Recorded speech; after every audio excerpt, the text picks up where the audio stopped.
இயேசுவின் இரத்தம் ஜெயம். அன்னை கன்னிமரியா விண்ணக அரசி என்பது கிறிஸ்தவத்தில், குறிப்பாக கத்தோலிக்க மற்றும் கிழக்கு மரபு வழி திருச்சபைகளில் தூய கன்னிமரியாவுக்கு வழங்கப்படும் ஒரு பட்டமாகும். அவர் தனது மகனாக இயேசு கிறிஸ்துவை விண்ணக அரசராக கொண்டிருப்பதால் அவரும் விண்ணக அரசியாக கருதப்படுகிறார். இது மரியா தனது உலக வாழ்வின் முடிவில் விண்ணகத்திற்கு உடலோடும் ஆன்மாவோடும் எடுத்து கொள்ளப்பட்டார் என்ற நம்பிக்கையை மையமாக கொண்டு கொண்டாடப்படும் விண்ணேற்பு பெருவிழாவின் ஒரு பகுதியாகவும் உள்ளது. முதலாம் எபேசு பொது சங்கத்தின் போது மரியா கடவுளின் அன்னை என்று அதிகாரப்பூர்வமாக அறிவிக்கப்பட்டார். அவர் நான் ஆண்டவரின் அடிமை என்று இறைவனிடம் தன்னை முழுமையாக சரணடைந்த தாழ்ச்சியை அவரை இந்த உயர்நிலைக்கு உயர்த்தியது.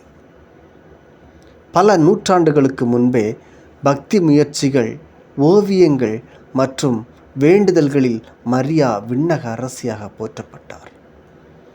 மரியா விண்ணக மண்ணக அரசியாக முடிசூட்டப்பட்டு விண்மீன்கள் நிறைந்த மணிமுடி அணிந்திருப்பது போன்ற பிம்பங்கள் அவரது மாட்சிமையை காட்டுகின்றன. இயேசு விண்ணக அரசர் என்பதால் பண்டைய இஸ்ரேல் அரச வழக்கம் போல அவரது தாயும் அரசி என போற்றப்படுகிறார். அன்னை மரியா விண்ணக மண்ணக அரசியாக கொண்டாடப்படும் திருநாள் ஆகஸ்ட் 22ஆம் நாளாகும்.